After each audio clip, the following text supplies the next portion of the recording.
I'm Dr. Gladys. How is everything? Everything is fine. Thank you for having me. It's a pleasure to be here. You have an amazing platform.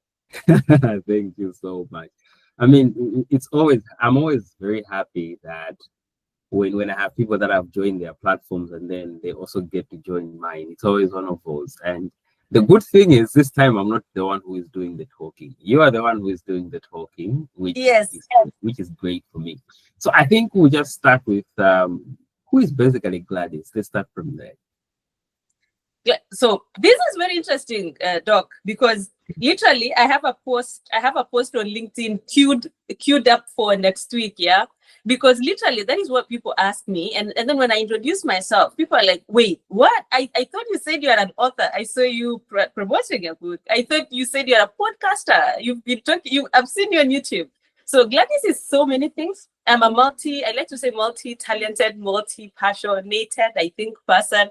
I have so many interests. So I I like podcasting. I'm on YouTube calling myself G and Inspire.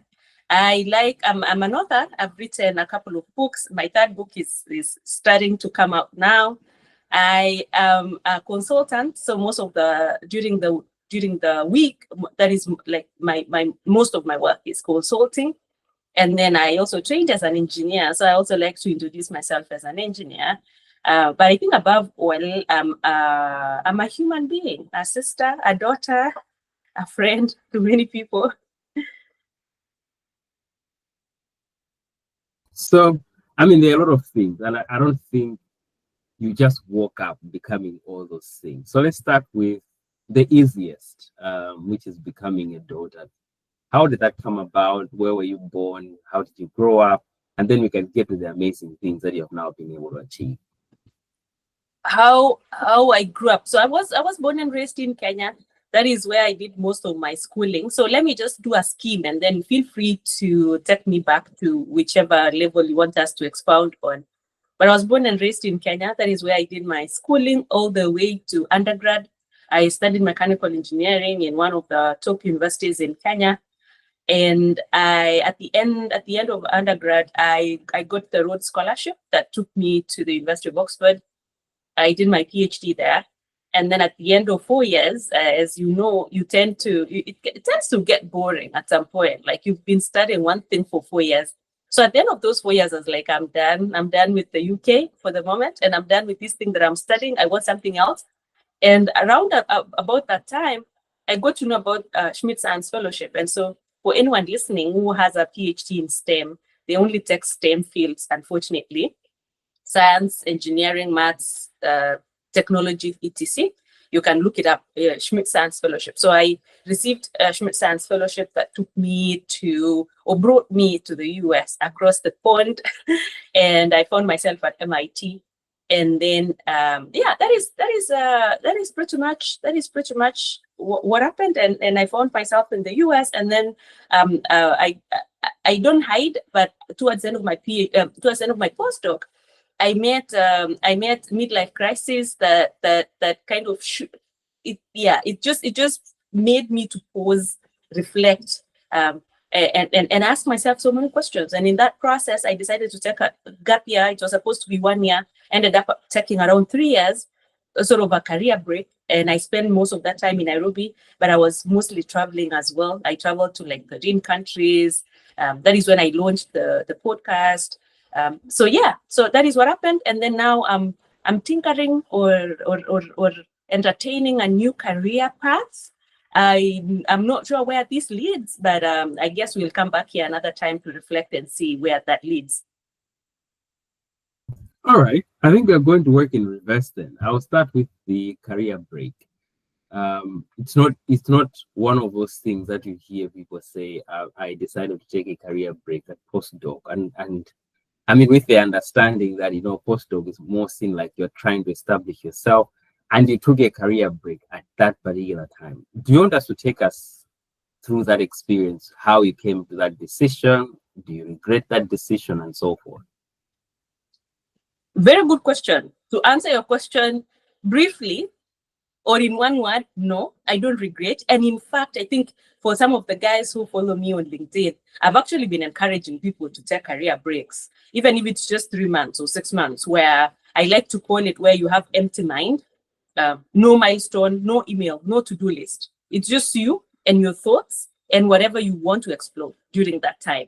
So it was so just so transformative, to be honest. Literally, the third book that I'm now starting to release, Awaken Your Potential, happened around that time when my mind was just empty, and I was like, what if I just like write reflections of what I think, tools and keys and strategies and insights that I think have helped me in my academic journey and in my career, and put it into a book. I think some of you guys have seen me promoting it. So this book happened around that time. I mentioned also the podcast. I was just idling somewhere in the coast of Kenya, a place called Malindi. And I was just thinking, it was around the New Year's. I relocated out of Nairobi. I was just all over. I was just like, I'm done with Nairobi now. I want a different city. So I went to Malindi, it's coast of Kenya. And during that time, it's like warm and chill. And I tell you, that is the best breeding ground for ideas. Like my mind was just empty. I was just sitting by the pool, nothing else to think about, no milestone, no email to answer. And I just thought I like motivational speaking. I like public speaking. And I thought, maybe I start a YouTube channel. And so I started a YouTube channel, GN Inspire. And my friends were like, what are you doing on YouTube? Aren't you earning enough from your work? Because I think most people think like being on YouTube is just for entertainment and for, influencers, etc. Now, again, I encourage people, especially like people with advanced degrees, like you have a master's, you have a bachelor's degree, come on YouTube and share your ideas. Teach us something. So now I'm encouraging everyone, just start a YouTube channel and teach us something. Yes. So in short, I don't regret it. And yes, I'm encouraging everyone to take a career break. It could be in between jobs when you are transitioning from one job to another, negotiate to have like 3 months off or 6 months off to just do whatever the heck you want to do. All right, great. I'll go back to the question. How and why did you take the break? Oh, how and why? It wasn't intentional. It actually was life forcing it on me.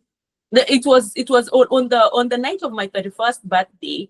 I remember just feeling, and I was mentioning that it was towards the end of my postdoc.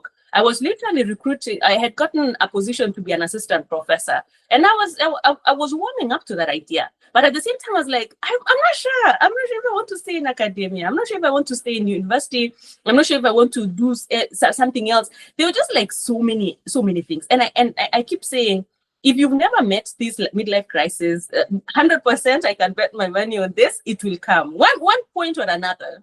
Intensities also do differ, but yes, that crisis that period of time where you start questioning things, like why am I doing what I'm doing? What impact am I leaving on the world? What legacy do I want to leave? Why am I, like the friends that I have, the relationships that I have, like those questions. So I was actually on the night of my 31st birthday, I was like, dang, I'm actually going into my 30s, like the big adult 30s.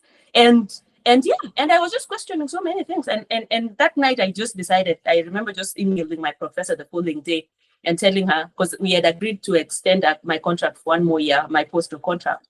And I was just like, I don't think I can do this, I'm sorry. And they were like, the professor's like, maybe take a few weeks, think about it. I was like, no, I've actually made up my mind, I'm not extending it. But yeah, so it wasn't by design, to be honest. It was just like it was like midlife crisis, and I'm happy that external forces forced that on me. All right. Listening to you're talking about exploring, traveling, seeing places, and my mind is coming to budgets, resources, and how did you handle that bit? Which bit? The traveling, the exploring, taking a break, because for some of people, they're thinking of taking a break, but they're also thinking of bills they have to pay when they are on that break. So how did you manage that element where you're able to take a break but still also stay afloat? I see. I know that is a very good. That is a very good question. I'm still supporting some of my siblings through school. I was still supporting them through school at that time, and so even in the book, I actually wrote about it. That for some of us, without a trust fund and rich parents, you literally have to think about finances, even plan for your finances. And so, lucky for me though, I had done this not knowing that I would actually need that break and that they would come in handy. So I had actually made some investments in Kenya that were generating income. I had done that just because my friends were doing it. And I was like, you know what, I have some leftover money. Yes, let's invest. And so I had invested in I'd made some investments. And so I had some businesses running that supported my, including some Airbnbs that I had in Nairobi. And so I literally had like monthly income flowing into my account. Plus, I had also saved. I wasted a lot of money actually when I look back. That's why also another lesson that I keep telling people is start by reading Rich Dad, Poor Dad. That book changed my life. And I wish I had known that book when I was in undergrad, because most of my monies, I think I wasted them, or rather I did not know like how to handle them. So anyway, around that time, I had, the fellowship was really generous, and so we used to get like good money.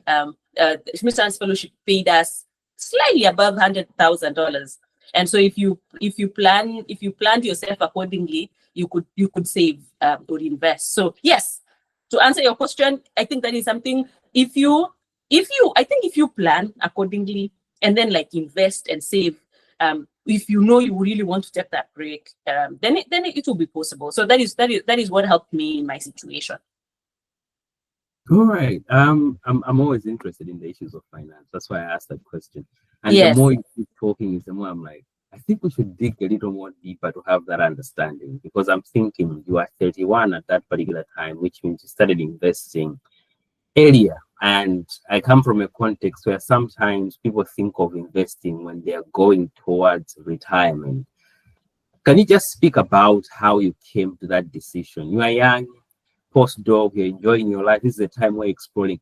How did the idea of investing come in when you're supposed to be basically just spending and having fun? Yes.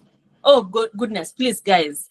I want everyone to just start with reading Rich Dad, Poor Dad. That book changed my life. Number 2 is just follow, go to YouTube and just follow those. I know some of those financial gurus are lying to us, etc. But if you watch them with some filters on, you tend to learn quite a bit. So for me though, I was lucky. Some of my classmates, some of my friends, there is one particular guy who was very entrepreneurial, and I remember when we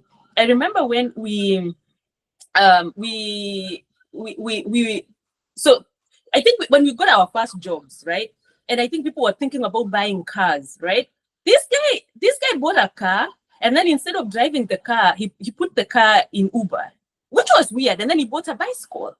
And of course, you are like, okay, wait, there is something I'm missing here. And literally, that one friend changed literally our circle, because it doesn't make sense, right? Like, we are all rolling in these new cars, and he put his car, he bought a car, but he put in Uber, and then he would be using it on the weekends. But literally, the car would be making money during the week, like really good money, and then he would be using the bicycle during the week. So yes, I'm just saying. This is also another passion of mine. I'm still learning, so I'm not very confident giving investment and money matters, because I feel like I also learned this a little bit late. But at least we can all agree that whatever money you earn, I think people say you either, there is money and there is time. So when you are energetic, you exchange your time for money, and then at some point you can do the reverse. And so as you use your energy and your time, as you exchange that for money, then, and we all agree, I think there is that ratio. I don't know, people call it, is it 50, 20, 30, something? It keeps changing. But we all agree that you should not be spending all the money you earn, especially if you're planning to take a break at some point. And so I think those are just like small, low-hanging fruit principle of investing and saving. So the lowest hanging fruit is just to save, like whatever percentage you can manage from whatever you are earning, save that amount. And then while you are saving that amount, you start thinking about how can I then invest that amount, because it's also not good for that money to just sit there. And so, yeah, so in our situation though, there were these businesses business ideas that came about, and luckily we had saved, or I had saved some money. And so I removed some of my savings and then I invested in those businesses. And it turned out to be a very good business opportunity that then continued giving me like monthly revenue, etc. Yeah. So yes, allow me not to go into depth to that. I don't feel very confident because also I'm still also learning. But I think it's something that we can all learn. Please, I don't know, read books. I've been reading a lot of books and watching and following some podcasts just to learn how people invest. Because I feel like we've been lied to be honest. Like we are told, you study, you get a well-paying job, and then that is it. But then there is something I think people keep quoting Elon Musk a lot, like that the guy doesn't have money in the bank, like he's just using, I don't know, stock and exchanging, getting other people's money, investing that money, like yeah. So I think you guys know, like it's another topic which I'm passionate about, and we can all learn. Yeah. So yes. Great. The reason why I was bringing this up is because I'm thinking of young people, younger than me, younger than you, who, and I was there as well. After I graduated from college, my first degree, when you're getting a job, you're thinking, this is the time for me to enjoy life. So I don't want anyone to be telling me about I need to be saving money. I just want to enjoy life for that particular moment. And then I'm hearing you having a circle, at least that was able to give you a bit of a balance. And at the same time, also, you took the time to be able to explore and enjoy, but at the same time, being able to make some investment. So it's why I was like, you know what? This is a topic I think we should spend some time just to dig in, to be able to dig into some of that, how you can balance up time to have fun and also be able to have investment. There's a book I read, I think it's Dying Empty or something of that nature, where I think they were talking about the principles, some of them that we were talking about, time, money, and all that. Now, let's get back to you, and you in college. Then you graduated from college, and then you applied for Rhodes Scholarship. And the last time I checked, Rhodes is always picking the best of the best, not just at your university, but at your country. What are the things that you did in college you think helped you to graduate with a first or with a distinction? So allow me to reframe that to say things that I did that helped me stand out. And especially in relating to the Rhodes. I think for people who know the Rhodes Scholarship, they call it one supposedly the best English, most prestigious English scholarship or something. I don't know what they call it, but it's one of those prestigious scholarships around. And as for some of you know, they don't care so much about you. You could have like the perfect GPA, but if you don't have anything else going in your life, they will not take you, and they make that clear. And so for me, there were these things that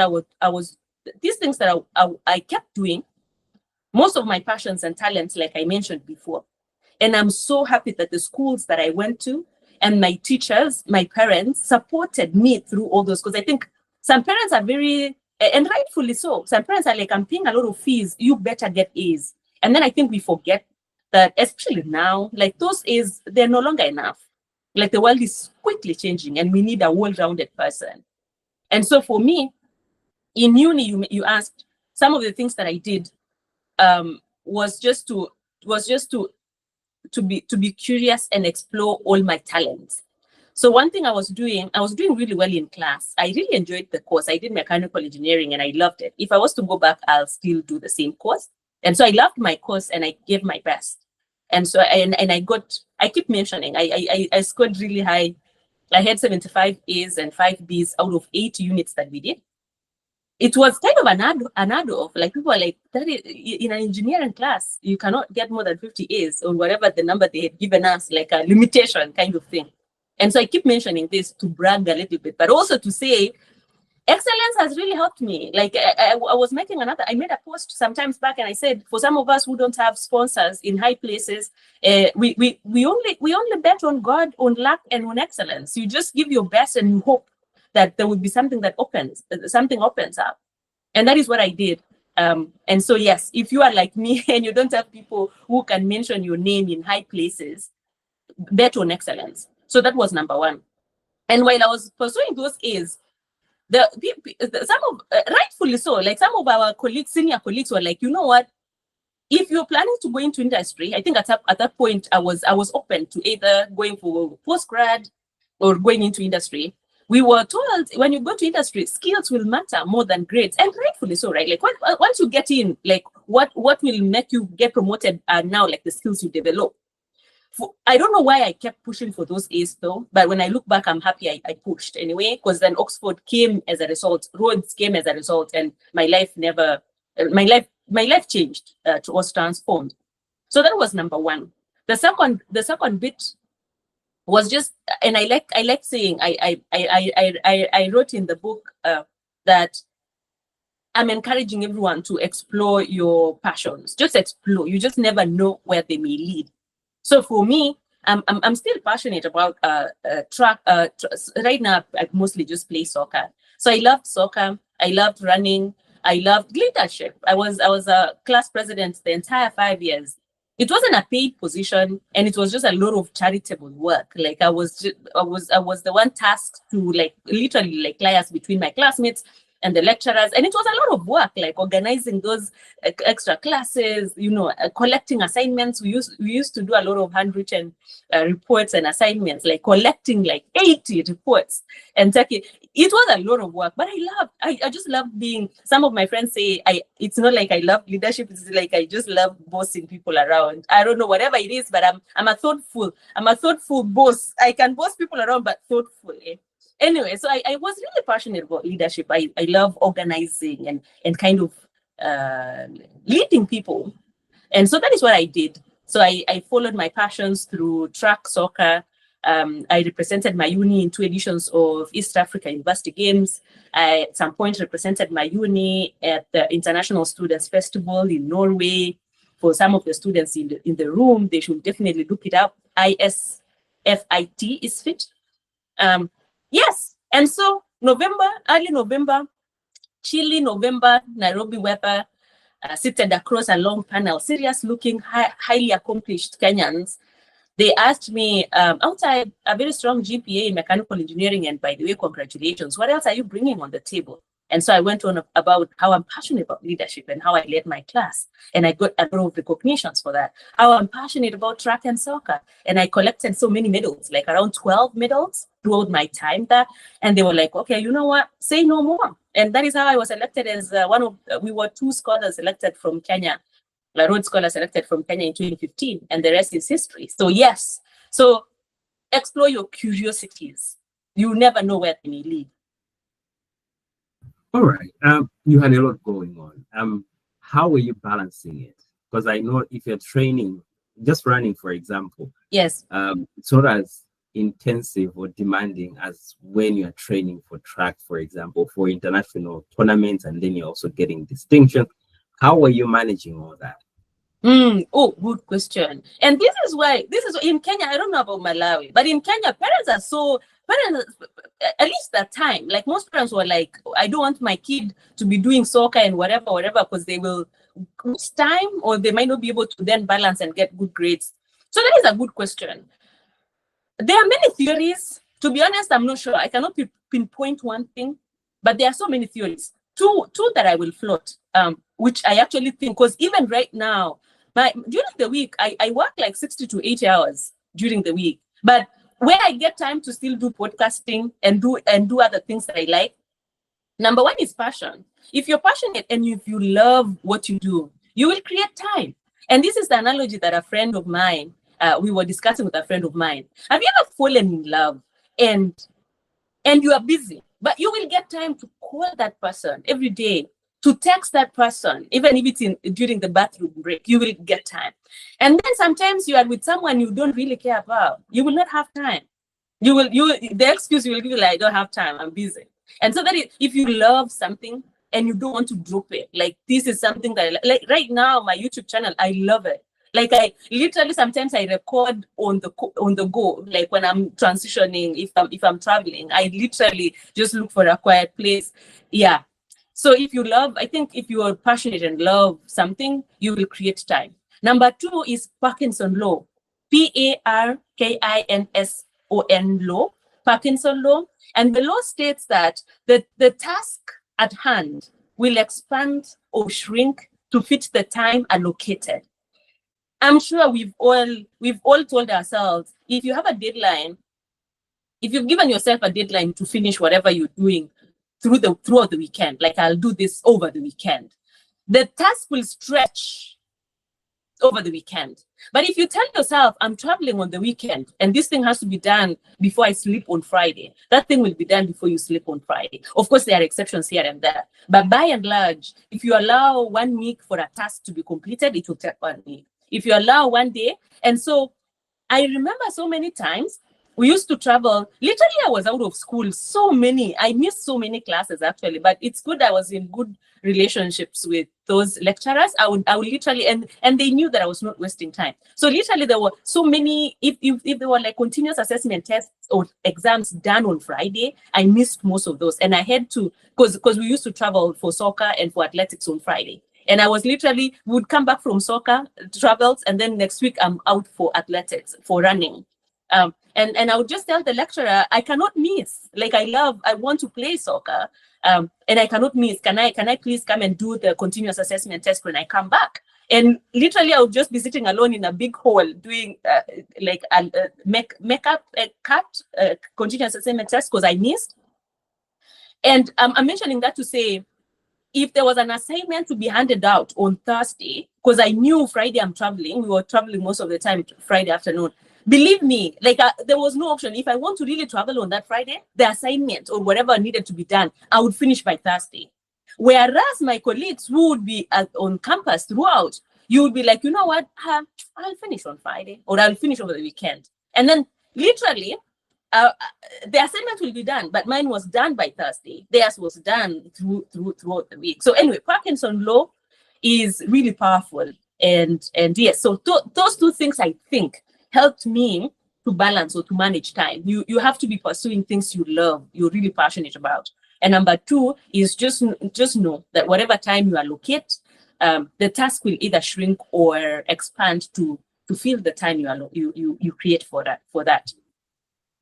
Good. Have you ever had burnout? Ever? Sorry? Have you ever had a burnout ever in your life? Sorry, I can't hear you well. Can you hear me now? Yes, you are asking if I have? Burnout. You have either have a burnout. Oh, yes. Yes. Oh, of course. I mean, the midlife crisis that I met in 2022, I think it was also a mixture of burnout, to be honest. Okay. Yeah. So I will not lie. Yeah, I think that moment for sure, it was like burnout and midlife crisis mixed together in some proportion. All right. You have talked about the Rhodes Scholarship. You had an excellent grade. How was your experience like now changing education systems, leaving the Kenyan education system and now trying to navigate the UK education system? How was that transition for you? I actually, so now I have been immersed in 3 education systems: the Kenyan one, the UK one, the US one. The US one, not so much, because when I came to MIT, it was mostly research, and so it was like work and not a degree per se. But I could see like how the program was like. So to be honest, I think I didn't really struggle to adapt to the UK system, because the Kenyan system, I think Malawan as well, we do like British education system pretty much. I mean, it's not like exact, but like, because we were colonized by the British, our system is pretty much ish. I feel like pretty much ish the UK type. So I feel like I really didn't struggle. And what I mean is, like, there is that hierarchy, right? Like there is a professor, and then there is that like, oh, raise your hand before you speak kind of thing, like hierarchy, respecting hierarchy, etc. Very different from the US one. So I didn't struggle when I went to the UK, and then when I left for the US, I felt like the US system was slightly different from the 2, to be honest. I would not say like one is bad, one is good. I think any system has a lot to offer, good and bad. Were there any immigration issues that you had to navigate? Immigration, you mean visa issues? Visa, English language proficiency. Oh yeah. The whole God, I don't know, Doc. I think you yeah. I'm so I saw you posted something on LinkedIn, and I was like, man, you are just speaking my mind. So yes, short answer is yes, 100%. Like it's really sad. Some of us, and I feel like people don't appreciate, man, like the struggles we go through to get those visas, to get those English proficiency. Yeah, I did. Oxford didn't trust my English. To be honest, I also don't think I trusted my English. I struggled I struggled in the English language in high school, and it's something that I've been developing quite a bit. But literally, we were instructed and we were tested in the English language. So even those 75 A's, they were written in English. I tested in English, but still they were like, I'm not sure. Let's just do our English, and we see if you can qualify. And man, it was expensive. I can't remember how much it was. I think now it's changed. $320 or something like that right now. For a poor student, man, it's another barrier. Like where you get that amount of money to pay for that exam, and then to practice. I remember downloading materials. Luckily, I think they're still available online for free.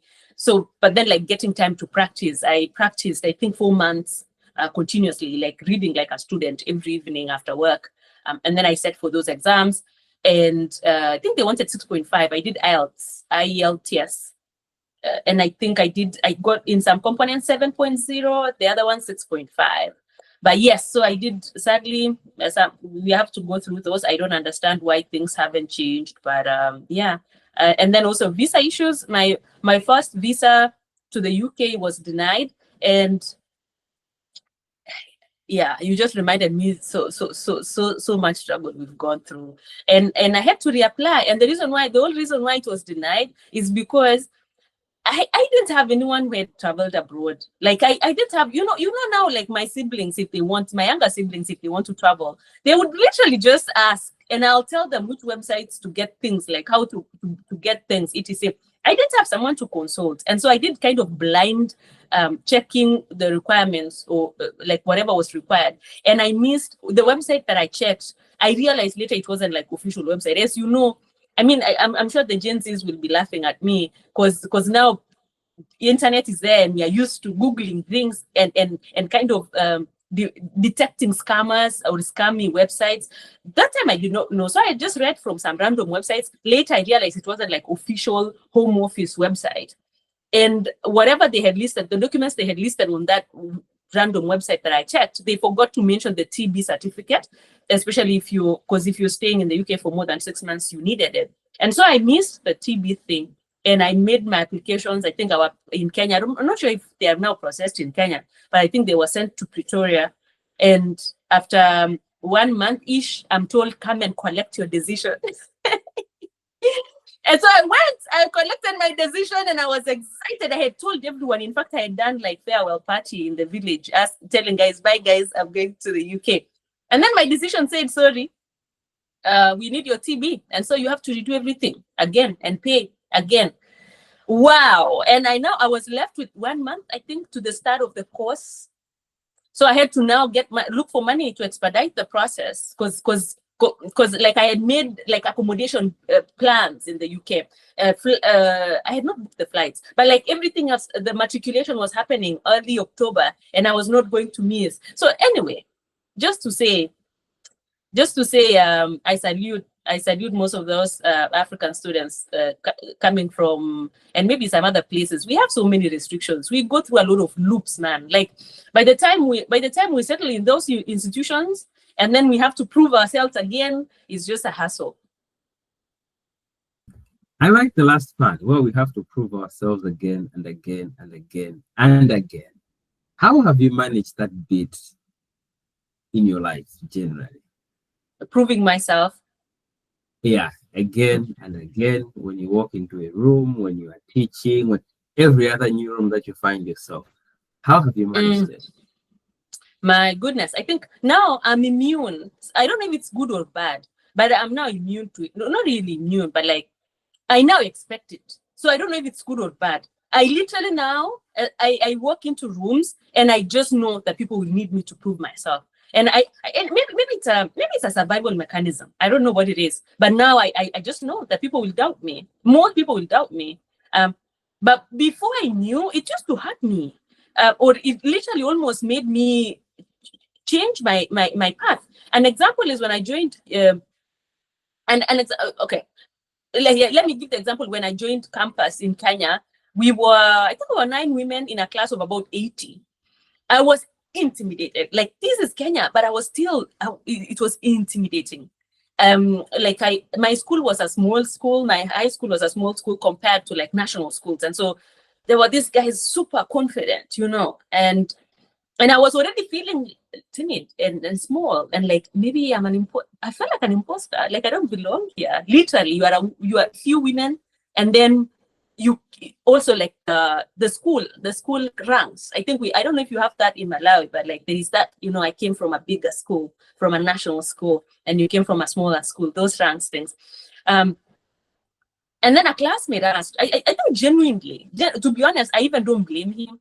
But apparently there was something going around that women don't make it past that year, something like that. Either maybe you get pregnant or something, or maybe the course is hard apparently for women. Women cannot handle it.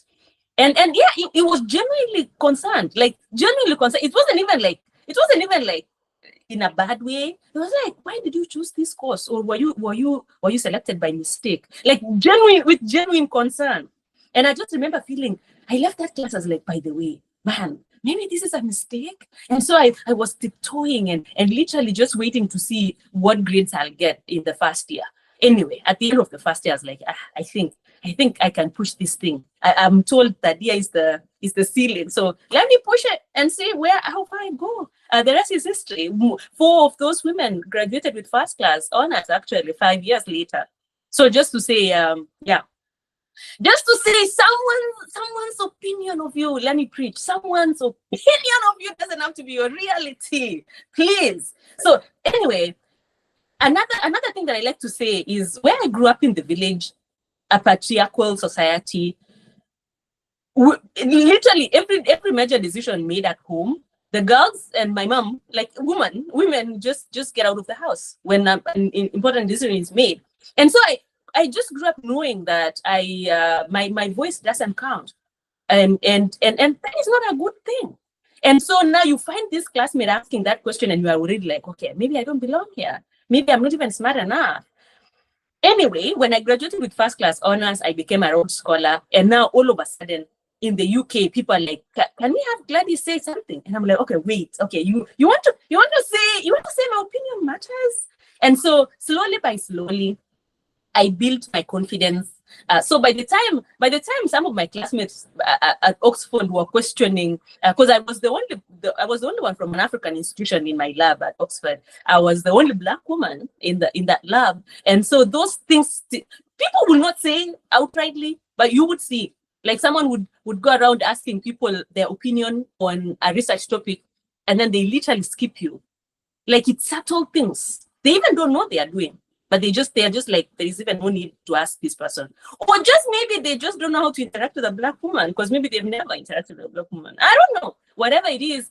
But those subtle things, they just put in your head that maybe you're not as smart as you think. And so you start questioning yourself. But luckily for me though, I've pressed on regardless. And so now when someone is trying to question me, I'm like, dude, do you know how many of those I've encountered? I'm now in my mid-30s, man. Like maybe you look for a different script, but that no longer phases me anymore. Like I'm now solid in who I am. I don't care what you think about me, because I feel like I know how much I've done, and I know how many hurdles I've had to go through. And so now whatever people say, of course, yeah, once in a while it gets in your head, but right now it doesn't stop me from pursuing whatever I want to pursue. So yes, so that is how I've handled. Sadly, we have to prove ourselves. I mean, we are human beings. I think we are animals on the foundation level, and it's an animal kingdom. There are those who want to be like close to the lion, and then the little ants and cockroaches down below. Sadly, I think we like to be civilized, but if you dig deeper, we are still animals in some way. And so sadly, in a society, those things will be there. But I think for anyone, for women, for someone who relates to this story, you just have to, confidence has to come, confidence and self-belief, they have to come from you. It will not come from outside. Otherwise, if you wait for confirmation and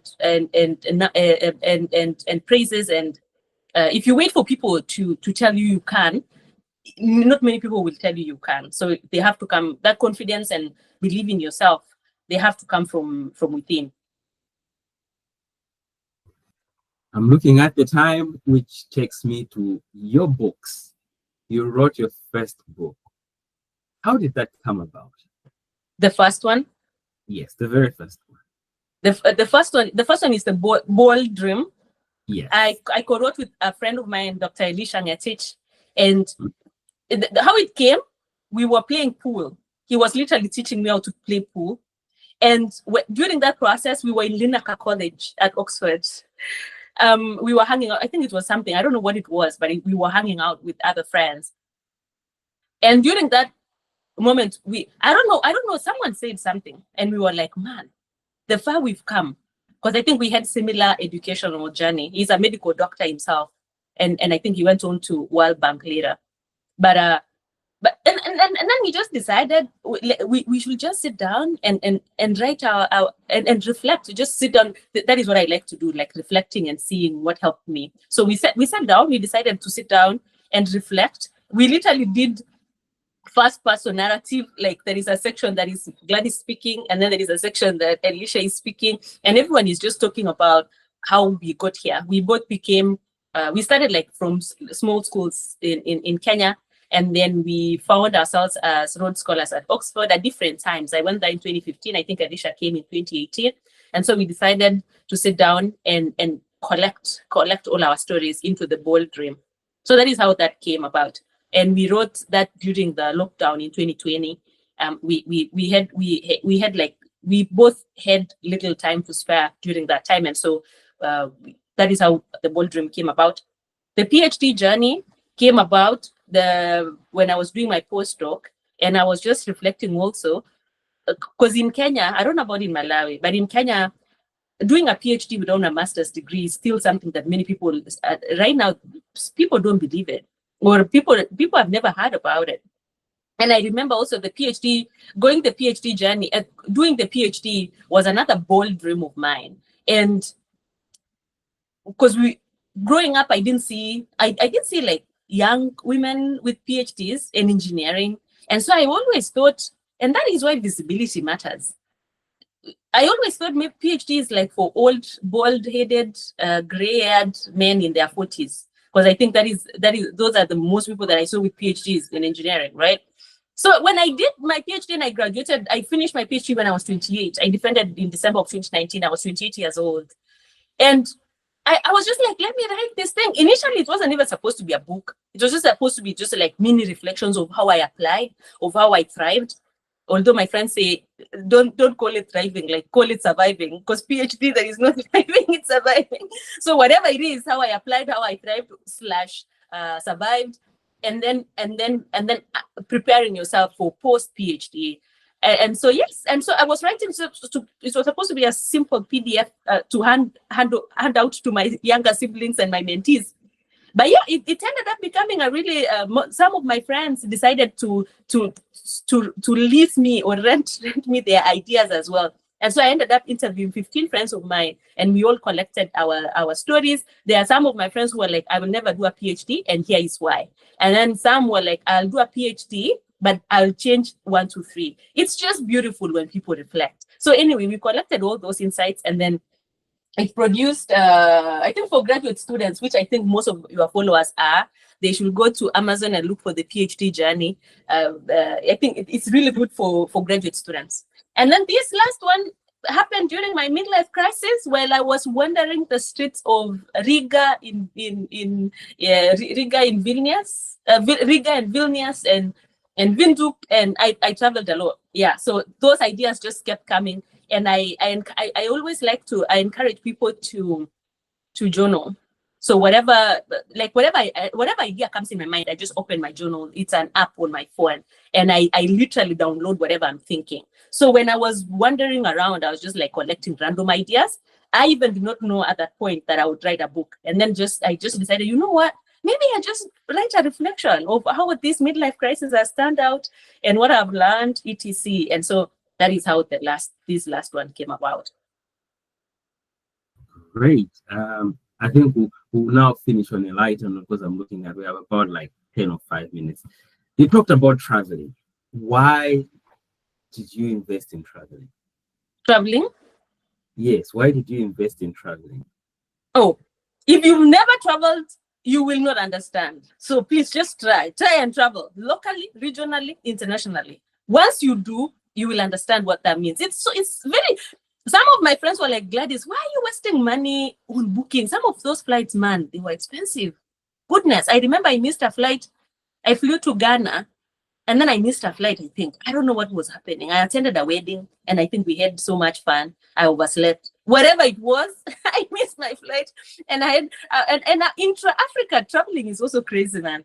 I had to dish almost 50,000 Kenya shillings, like $500 on the spot to book another flight to take me back to Nairobi. And some of us are like, this 50,000, goodness, this could buy land somewhere. So anyway, just to say, for someone who's never, or like personally, it's an investment. Like it's an investment the way I invest in materials. It's also like investing in experiences, and you have to do it for you to really appreciate it. So the only thing I would say is, personally, it's changed my mind. Like most of the time you think you are important, or most of the time you think the work you're doing is so important that if you are not doing that, you will die. And just travel, and you go to some place, people live simple life, very simple life.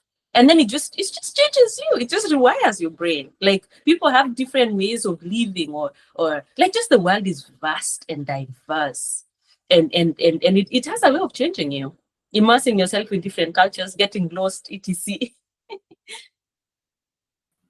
With your travel, I know you have met different people from different countries. What are some of the things that they have stuck out for you as lessons that you learned? It's not really somebody sitting down and teaching, but just by traveling, lessons just start coming to you. What are some of the things? I just mentioned one. Like, the world is vast and diverse. And I think you never appreciate that until you start traveling. Like if you were born in one city, you went to school in that city, you are working in that city, you just maybe see on TikTok or in movies, but you've never like really touched down in that other place, right? So I think it's just the appreciation that the world is really big, it's vast and it's diverse. So that appreciation for sure. And then and then just there is just a way that your courage, it just like there is just courage, like for you to pack your bags and book some random Airbnb or a hotel in a city you've never been to. There is just, I don't know, there is just that muscle, like you kind of practicing that muscle of venturing into the unknown. And it will not end during the travel. It will also travel with you. It will be with you when you are venturing into other things in your career, in your life, because it's that muscle. It's that muscle of, like, the brain is like, no, it's dangerous, don't go. You don't know what is happening there. You don't know how those people, you don't know that place. But then you tell your mind, chill, I'll figure out. And then that same muscle, you are building that muscle so that tomorrow when you want to start a startup and the mind is like, don't do that, it's too risky, you lose money, you are like, chill, I've been here, I'll figure out. So for me, for sure, that it's been building that muscle of just being curious and going into the unknown. This is where we end our chat today. Interestingly, I've tried to keep it within time. And talking about travel, for me, I think one of the things that I've always learned about travel is where I realize that it's possible. And I'll explain what I mean by that. I have traveled to a few countries on the continent of Africa where I have had a different idea of what the continent of Africa is based on the fact that I've traveled to those countries. I have seen how people are living. I've seen how people are developing their continent, their countries, right? The recent trip was in Morocco and went to Agadir. I was mind blown. I was just mind blown by everything that I saw, from how, you know, how people are managing the beachfront, the infrastructure which is there, the heavy investment in tourism, the whole. It was just one of those things where you're just like, oh man. And as I am appreciating what they are developing, in my mind, I'm also challenged to ask myself, are these not things that Malawi can do, for example? Are these things that Zambia cannot do? So there are things that I'm always, thinking about, because eventually you're seeing people that are within the same continent as yours and people that are lumped into this Africa, quote unquote, stereotype, who seem to be heading somewhere. And you're like, okay, I think there's something that we can learn from each other. And if there is one thing that I would love to see happen, and I said this before, is where, as a continent of Africa, we just get united. I don't think people understand what that's going to do to that continent of ours. If we just get united and we start doing a lot of things together, and we start, utilizing the brilliant brains that are on the continent or in diaspora, but they're Africans, that continent can literally, it still is already currently driving the whole world anyway, but we can now start even getting the benefits that we are now able to see, because at the moment, it's not really many people that are benefiting from that. And I've been able to come to those particular decisions because I have traveled.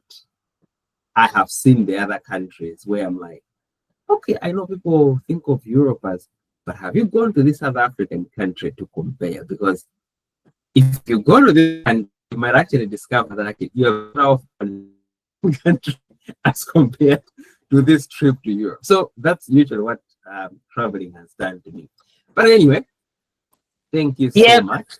Unless you have something else you want to say before we finish. No. I want to say, well done. I know you are also a busy person with family, with day work, and you're creating time to inspire students and young professionals. So well done, and you keep it up. Thank and also, you yes, so and much. Congratulations on your book as well. Thank you. Oh no, I'm happy with that. The book is done. I'm happy with the feedback that I'm getting from people. It seems to be doing what I expected it to do, which is to at least inspire people to start sharing their stories.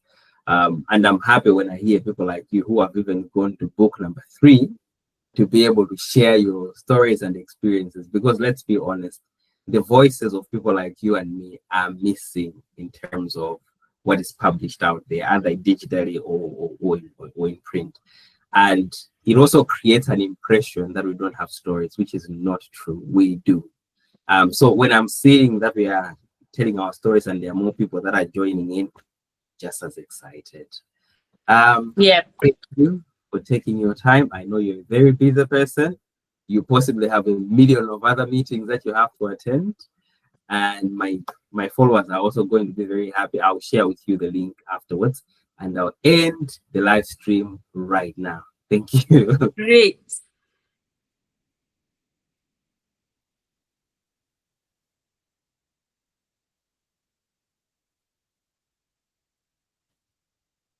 Yes, we are offline. Okay. Wow. I was